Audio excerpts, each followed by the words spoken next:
Di buku ini sudah dijelaskan tentang bagaimana konsep dari HOTS. Satu itu. Yang kedua, kenapa HOTS itu dipakai dalam pembelajaran. Yang ketiga, bagaimana konsep dasar penyusunan HOTS untuk sebuah soal di mata pelajaran PAI. Lalu bagaimana struktur penyusunan soal HOTS itu, ya. Nah, kenapa ini penting kita sampaikan? Karena biasanya mahasiswa kalau yang belajar di dunia ilmu pendidikan seperti hanya di PAI kalian yang lakukan sekarang, yang harus banyak dikaji itu sebetulnya di kurikulumnya dulu. Karena kata kunci dari mempelajari dan juga mengajar itu baca kurikulumnya. Jadi kalau ada guru yang kemudian biasanya bertanya, "Barudak, kamari belajar mesti ke halaman sabaraha." Nah, itu berarti dia sangat bergantung kepada buku sumber, tapi dia sendiri nggak ngerti kurikulumnya apa.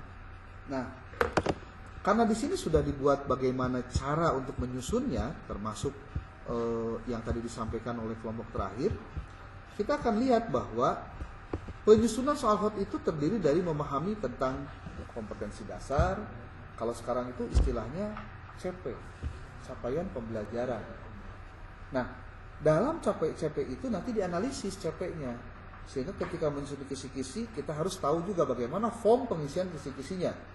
Lalu merumuskan stimulus, lalu menuliskan soal HOT. Stimulus yang dimaksud di sini bukan stimulus rangsangan ya, yang sering muncul pada materi psikologi. Stimulus yang dimaksud di sini adalah kata-kata yang disusun menjadi sebuah kalimat untuk membantu si pembuat soal menyusun soal sesuai dengan targetannya. Di sini ada penjelasannya. Apa itu yang disebut dengan stimulus? Oke, sini nih. Ini stimulusnya. Disajikan ayat atau hadis yang berkaitan dengan kontrol diri dan seterusnya. Oke. Kemudian ketika indikator soalnya ditulis, maka nanti indikator soal itulah yang akan mengantarkan si pembuat soal untuk menyusun soal sesuai dengan instruksi dari indikator soalnya. Disajikan Quran surat Al-Hujurat ayat 10 sampai 12 atau hadis. Jadi beda, bisa macam-macam. Tapi nanti ada rumusannya. Siswa dapat menyimpulkan isi kandungan penggalan ayat tersebut dengan benar. Itu soalnya. Ya. Nah, setelah KD dijabarkan menjadi indikator soal, maka pastikan untuk menyusun kisi-kisi soal. Ini kisi-kisi soal. Mau bentuknya tes, mau bentuknya non-tes, tetap dibuat apa? Kisi-kisinya. Kenapa kisi-kisi dibuat? Untuk memastikan si pembuat soal itu mengetahui apa KD-nya, apa materinya, dia mungkin di kelas berapa, indikator soalnya apa. Kalau di level untuk pemahaman tentang C1 dengan C6, dia ada di level apa. Kemudian apakah dia termasuk pada kategori susah lower ataupun middle ataupun higher, itu bisa dibuat di sini. Ini bukan I ya, L3. Kemudian bentuk soalnya apa? Pilihan ganda. Kalau dilihat dari sisi kisi-kisi soal ini kategorinya termasuk kategori soal untuk, kalau di bahasa anak sekarang mah, soal akhir tahun. Lihat di sini, ada kelas 10, ada kelas 11 juga. Jadi materinya kan diambil dari materi-materi sebelumnya, gitu loh. Makanya kemudian ada, nah ini ngapa ya tamah ayat kelas 10, ayat kelas 11 segala. Itu karena pengambilan soal, kalau misalkan kelas 12 kan ngambil soalnya dari kelas 1, dari kelas 10, ya. Lulus, besar ganjil, besar genap, dan seterusnya. Nah ini, jadi kalau misal seorang guru akan membuat soal untuk ulangan apa? Ulangan akhir semester, kalau dia tidak buat kisi-kisi begini, maka dipastikan si guru tersebut ketika dia menyusun soalnya, copy paste atau ngambil dari internet atau yang lain-lain. Apalagi kalau sekarang sudah ada wah, sekarang kadang-kadang semua soal, semua masalah bisa diselesaikan dengan ini. Walaupun kadang nggak ada benernya juga, ada yang nggak benernya. Ya. Oke, Oh. Kontrol apa sih? Windows K. Oh, ayo. Kenapa nih olo-olo itu? Ampun pisan. Udah, nyambung ya. Oke. Nah ini.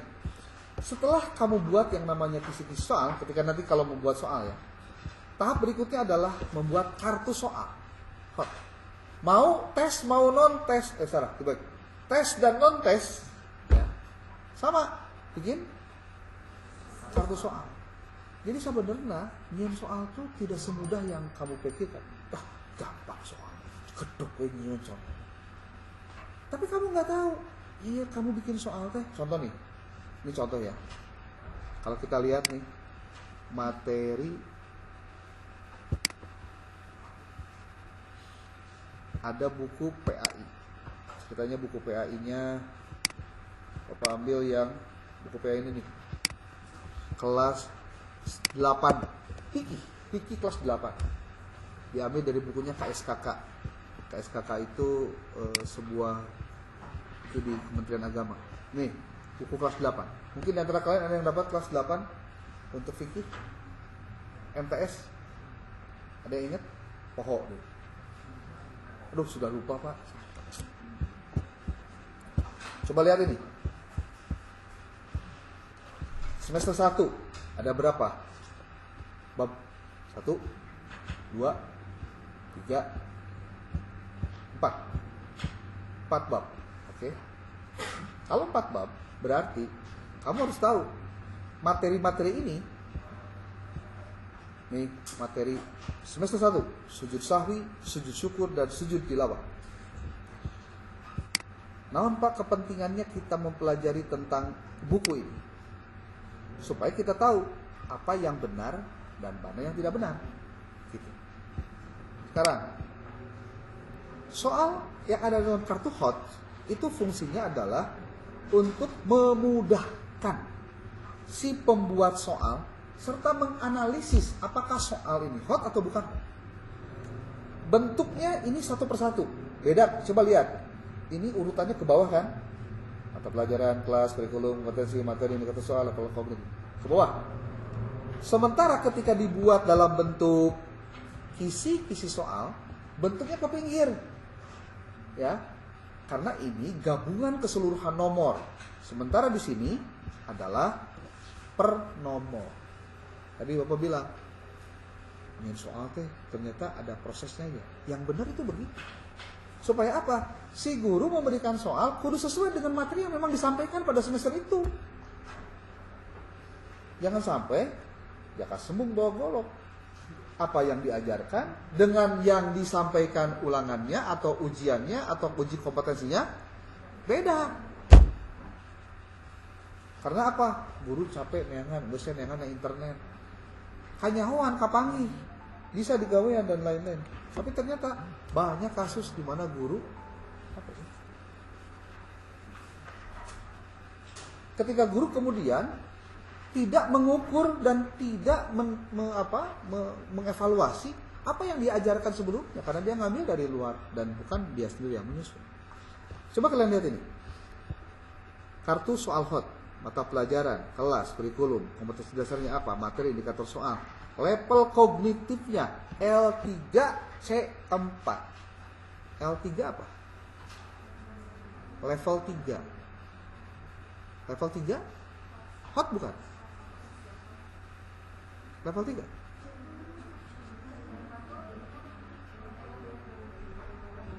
Coba dilihat. Soal. Disajikan kisah salah satu tokoh yang memiliki sifat Al-Karim, Al-Mu'min, Al-Wakil, Al-Matin, dan seterusnya. Siswa dapat menguraikan sifat-sifat terpuji yang berhubungan dengan Asmaul Husna tersebut. Oke? Iya, level berapa itu? Oke, lihat ini. C-nya C4 kan? Kalau C4 udah pasti dong, karena dia masuk pada kategori hot. Nih lihat. Soal. Suatu hari anak gubernur Mesir bla bla bla bla bla, cari tanda ayat narasinya. Kenapa di soal ini ada narasi? Karena di indikator soalnya diperintahkan untuk membuat itu. Ya. Nah, lalu di sini ada penjelasan.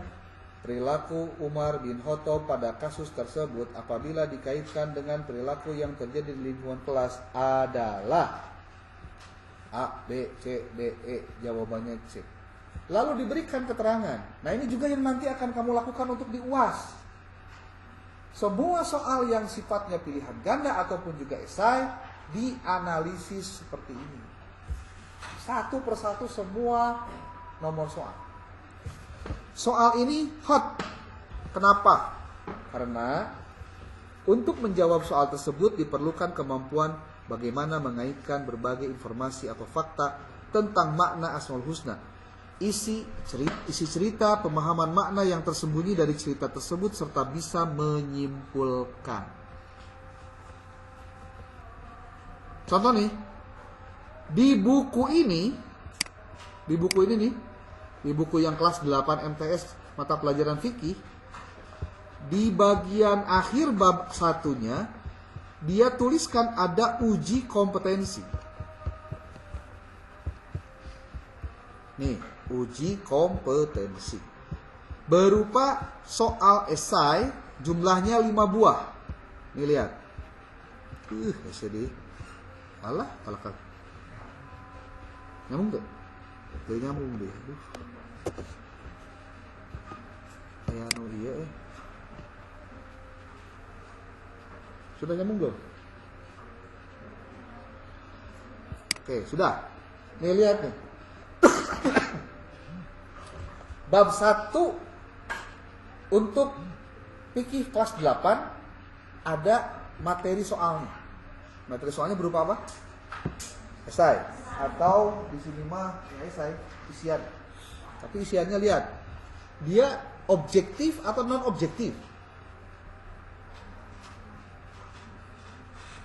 Rata-ratanya non objektif. Kalau non objektif berarti dibutuhkan penalaran lebih dari siswa untuk menjawab soal ini. Coba lihat baik-baik. Sujud syukur dan sujud tilawah memiliki beberapa persamaan. Coba identifikasi persamaan-persamaan tersebut. Itu non objektif. Walaupun jawabannya pasti bisa ayat sarua, tapi kan pasti mikir. Kadang dia menyebutkan ada yang sama, tapi juga ada yang menyebutkan yang tidak sama. 1, 2, 3, 4, 5. Nanti pada saat kamu menganalisis soal ini untuk UAS nih, kamu akan membutuhkan kolom begini.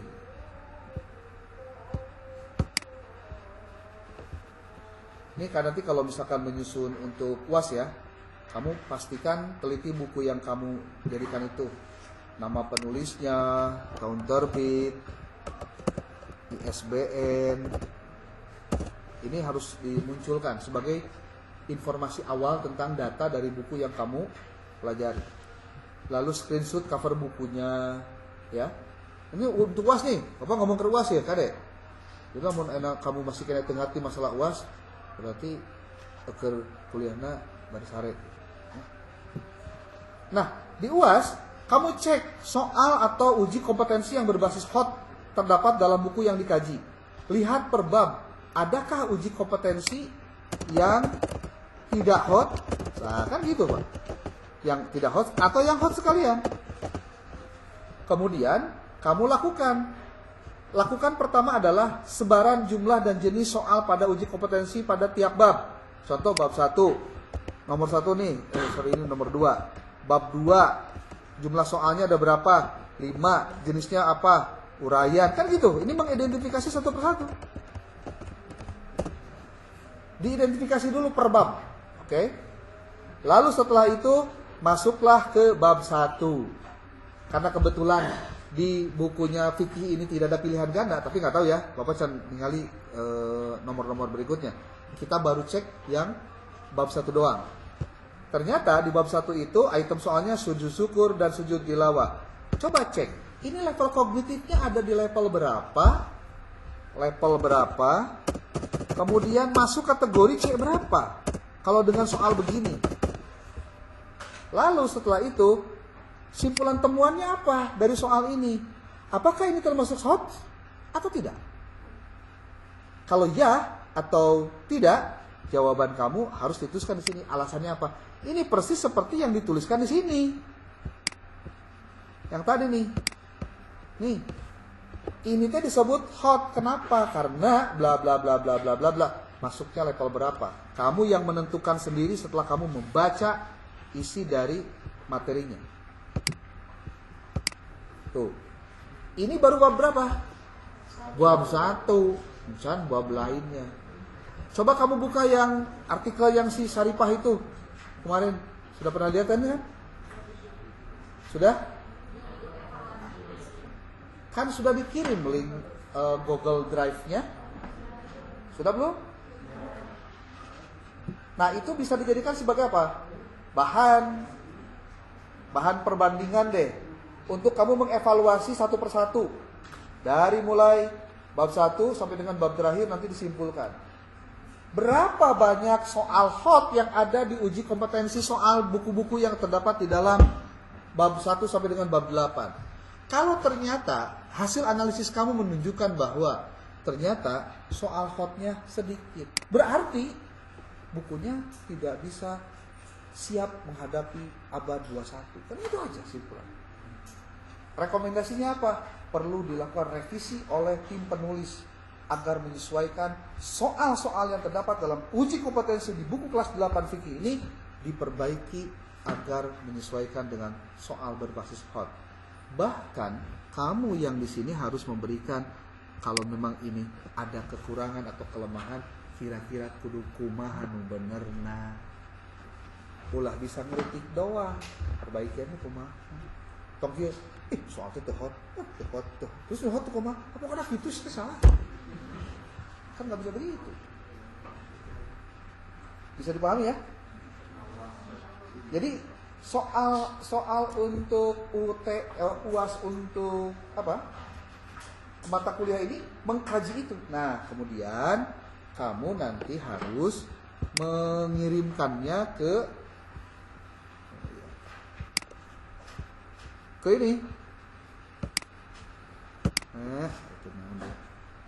Ke jurnal apa? Jurnal langit. Jurnal apa? Epistemik. Itu pegiat literasi. Aduh, mana ya tadi teh? Nih, jurnalnya ada di jurnal Epistemik. Kalian klik ini. Alamatnya sudah dikirim belum? Hai, sudah dikirim ya. Kamu harus melakukan dulu apa? Login. Register dulu. Ya. Register nih. Register. Tuh. Given name, namanya siapa? Nama pertama kamu siapa? Nama terakhir kamu siapa? Afiliasinya UIN Sunan Gunung Jati Bandung, apa-apa. Di sini ada yang sudah ngajar belum? Ngajar di sekolah gitu? Belum? Oh ya belum, berarti belum. Tulis afiliasinya UIN Sunan Gunung Jati Bandung, country-nya tulis Indonesia, login pakai email kamu sendiri, username pakai nama depan kamu aja, kemudian untuk repeat password biar gampang 1 2 3 4 5 6 7 8 9 0. Gampang nih tahu pohok gitu. Soalnya nih pakai password dari mah open source ya, nggak masalah. Lalu klik bagian yes I agree, yes I would like to notify, kemudian yes I would like contracted request to review submission to this journal. Gitu, register aja, udah.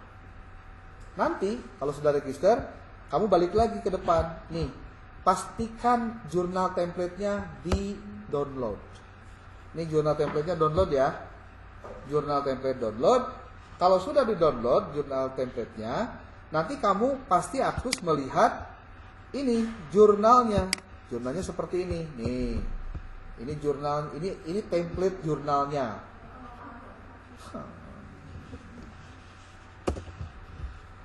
Lain siga Genzi baper. Pun. Nih contoh. Bapak pakai nama si Pakih yang kelas A tuh. Nih. Pakih Nurholis. Iya, ini alamat emailnya tulis, ini alamat, ini nomor handphonenya. Kenapa nomor handphone perlu ditulis? Dalam rangka mempercepat proses nanti kalau ada revisi-revisi. Jadi nanti si editornya bakal mengirimkan pesan, tolong revisi bagian ini filenya lihat di OJS. Nanti yang tadi Bapak masuk ke link itu link OJS-nya ya. Lalu pelajari ini abstraknya, ini abstrak bahasa Indonesia, ini bahasa Inggris ya yang atas. Lalu ada keyword, ada kata-kata kunci, kemudian ada kata pendahuluan nih, pendahuluan. Kemudian di sini baca saja oleh kamu dulu, nanti kalau nggak ngerti boleh ditanya. Kemudian setelah itu ada metode, kemudian di metode lalu ada hasil dan pembahasan, dipisahkan mana hasil, mana pembahasan. Hasil temuan itu adalah apa yang kamu dapatkan dari ketika kamu mengumpulkan bab 1 sampai dengan bab terakhir itu temuan. Sementara kalau pembahasan itu analisis kamu terhadap apa yang ditulis, apa yang kamu dapatkan dari temuan, sehingga kamu bisa memberikan catatan kepada si penulis buku tadi, kira-kira apa yang harus direvisi dari soal hot yang kamu temukan di dalam buku tersebut. Kemudian ada nih penulisan tabel. Penulisan tabelnya mohon maaf jangan tabel, berhati-hati dengan penulisan tabel. Kalau di jurnal itu beda. Biasanya dia hanya meminta garis yang sifatnya horizontal, yang vertikalnya nggak pakai. Gitu ya. Kalau untuk tabel dia tulisannya di atas tabel 1 terus ringkasan siswa. Untuk gambar tapi tetap sumbernya dipakai ya di sini.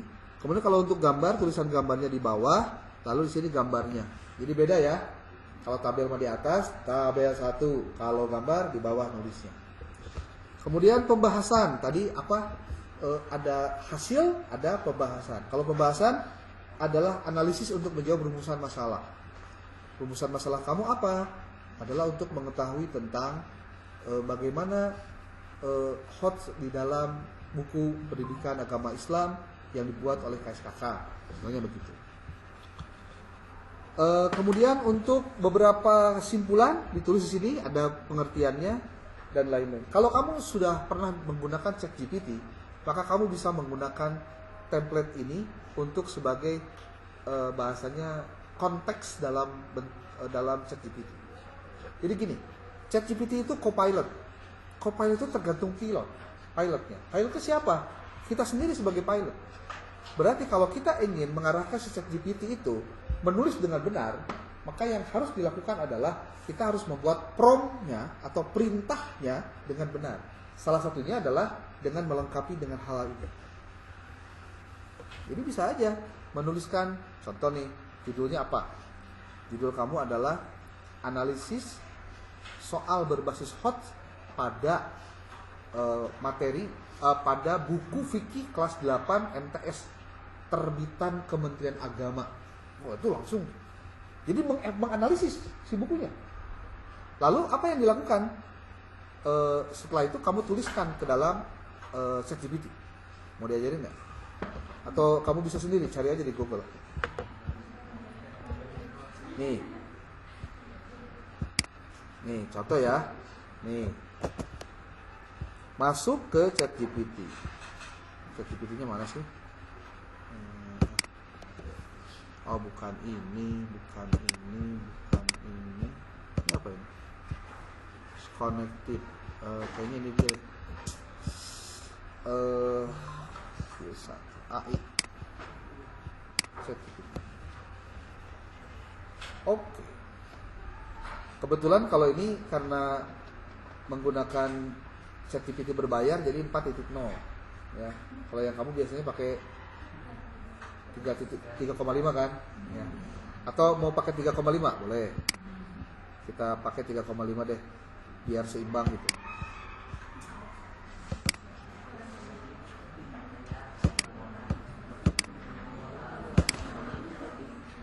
Nih ChatGPT 3,5.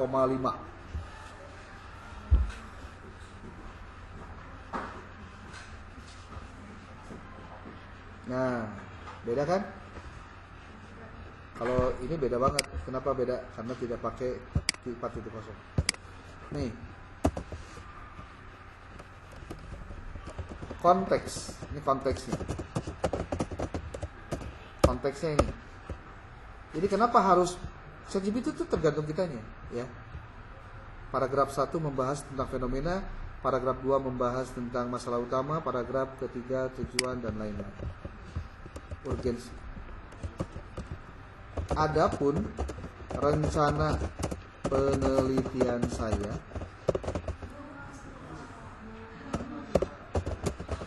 adalah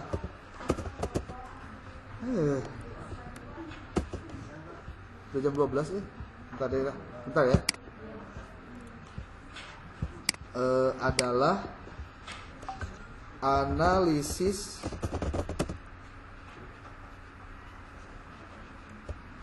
soal analisis hot higher order thinking skill, analisis higher order thinking skill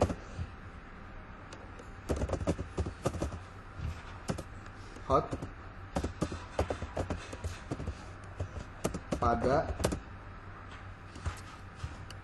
uji kompetensi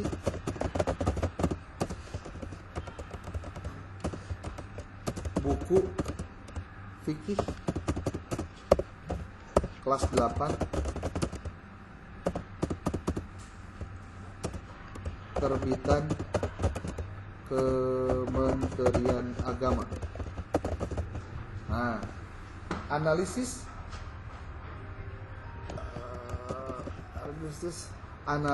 level higher order thinking skills pada uji kompetensi buku fikih kelas 8 terbitan Kementerian Agama. Judulnya begitu. Kamu bikin ininya begini. Nah, terus mohon buatkan paragraf pendahuluan paragraf 1. Kan tadi dituliskan di luhurnya ada paragraf ke-1, paragraf kedua kan gitu. Paragraf ke-1 untuk riset di atas. Coba kita lihat jawabannya kumaha. Aduh, poho teu make ieu mah teh. Sebenarnya referensi. Waalaikum, ya bro. Ya. Lagi di Bandung Pak. Ya, ya Pak. Oh. Oh iya Pak. Siap.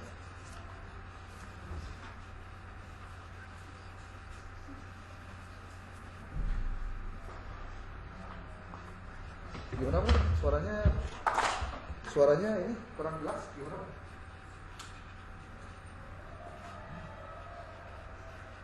Oh iya.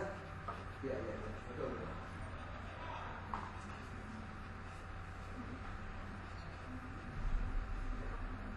Itu kalau tidak salah gini Pak. Itu saya belum pernah ini yang belum ketemu. Mungkin sekarang lebih. Tapi kalau saya boleh sebutkan jawabannya pertama bahwa alamat email yang tuliskan alamat email yang daftar itu masuk di dashboard itu alamat sebagai penulis.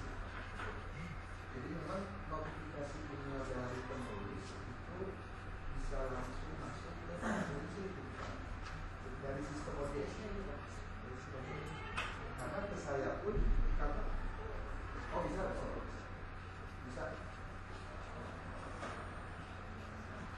Oh bisa. Oh ya.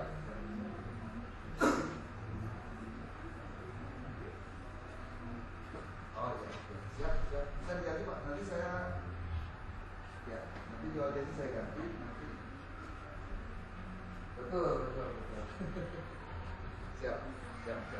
Kemarin Bu Amis juga WA saya, cuma saya belum ikut. Iya Pak. Siap. Oke, siapa? Siap. Siapa?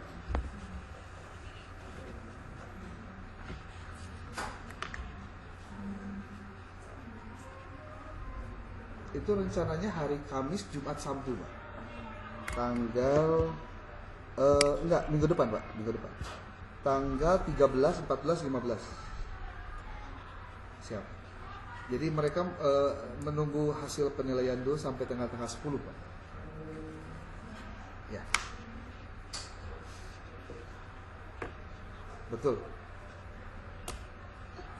Ya, betul, Pak. Siap.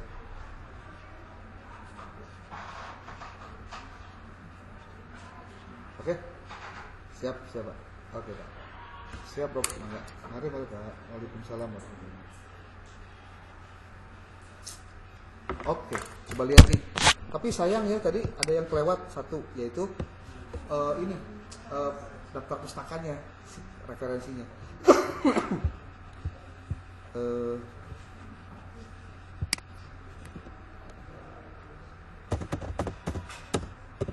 Buatkan paragraf,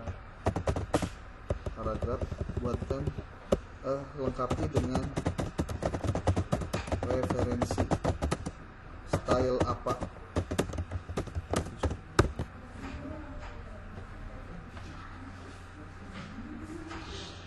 Karena kundung. Nih contoh nih. Belum nih.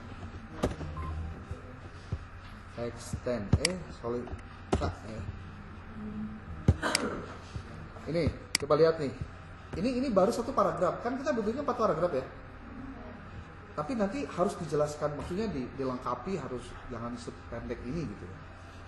Fenomena dalam dunia pendidikan saat ini menunjukkan pentingnya kemampuan berpikir tingkat tinggi atau higher order thinking skills sebagai salah satu indikator utama dalam evaluasi kompetensi siswa. Perkembangan kurikulum yang mengarah pada penguatan literasi, numerasi, dan karakter menuntut integrasi hot dalam berbagai mata pelajaran, termasuk fikih. Udah bagus nih kalimatnya. Ini padahal gratisan ya. Di era informasi dan teknologi yang semakin maju, siswa tidak hanya dituntut untuk memahami konsep dasar, tetapi juga mampu menganalisis, mengevaluasi, dan menciptakan solusi atas permasalahan yang kompleks. Ini bisa diambil referensinya. Jadi kamu nanti cari referensinya yang sama dengan kalimat ini. Hal ini sejalan dengan tujuan pendidikan nasional yang berorientasi pada pembentukan generasi yang kritis, kreatif, dan inovatif. Belum, ini ngaco nih. Belum, Anderson, Fredwald, masa ngambil untuk menjelaskan itu. Oleh karena itu, pemetaan dan analisis terhadap kemampuan hot dalam berbagai materi pembelajaran menjadi sangat penting untuk memastikan bla bla. Ini sudah paragraf 1. Udah beres kan? Sekarang, nah Anda diolok, dirayu. Wah, bagus sekali gitu.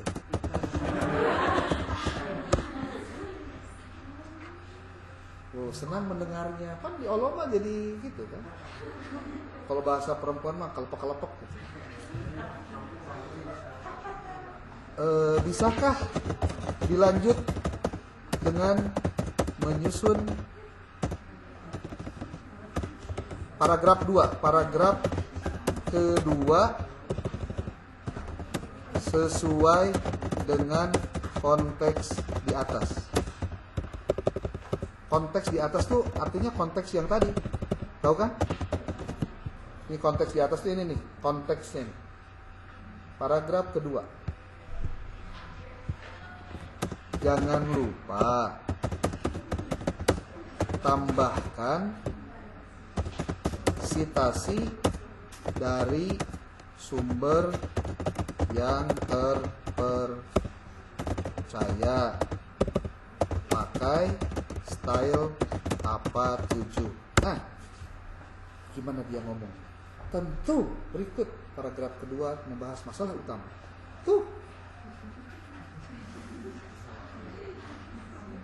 Tinggal kamu nanti mencari ini ya referensi dari ini mana gitu. Gampang. Gimana caranya mencari referensi gini nih.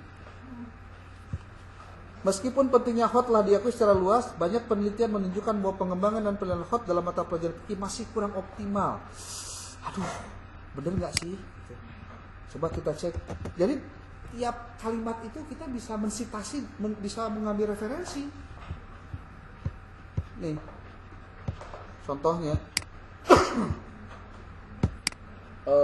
apa ya? Google Scholar deh, Google Scholar. Lalu masukkan kalimat tadi yang sudah di copy ke sini. Tek. Ayat kira-kira artikel yang sudah mensitasi itu. Tuh.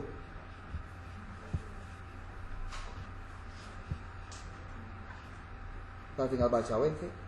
Sini sarua tuh kalimat sitasi we. Gimana cara mensitasinya? Gampang. Nih, site. Contoh nih kalimat ini sarua. Site. Klik apa? Kopikeun, masukkeun ke daun. Geus teu kudu nulis naonana. Tidak perlu harus menulis apanya. Tuh, terus tinggal dicari doinya, lengkapi doinya. Gimana caranya nyari doi? Gampang, klik dewe artikelnya, masuk ke sumbernya, nanti baca lagi. Clear kan? Apalagi? Tadi teh. Nah, ini baru paragraf 2. Kurang teh diolode, tapi diolona kieu.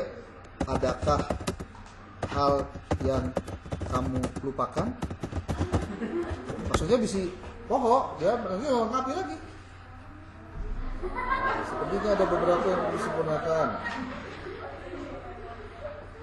Jadi ngobrolnya kudu rada dia mah tuh, jadi lebih banyak Pak. Sakitnya gratisan. Oke. Wah. Mantap. Nah, gitu.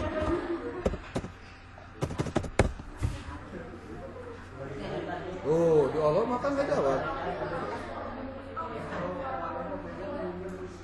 Nah, paragraf ketiga. Tih, sabi ditage langsung digawekan. Benar tuh. Hebat, gitu ya. Saya kagum sama Anda. Wah. Tuh, paragraf keempat langsung digawean. Nah, beres nggak? Nah, kalau sudah, paling tidak kamu sudah punya gambaran kumaha cara nyusun introduction. Kayak gitu. Sabeting ge beres. Nulila teh naonana sih? Nulila teh maca heula bukuna, kemudian dianalisis hiji-hijina, terus ditelaah satu-satu. Itu yang lama. Tapi yang lama ini bisa dikerjakan juga kalau kamu pakai AI juga. Tapi mau dibejain kamu. Ya. Mun dibejaan kabeh ini jadi bisikan dulu.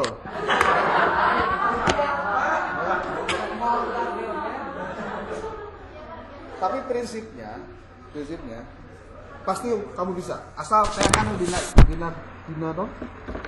YouTube tutorial cara menyusun artikel dan lain-lain. Cepat. Makanya anak SG sekarang tuh banyak yang hebat-hebat.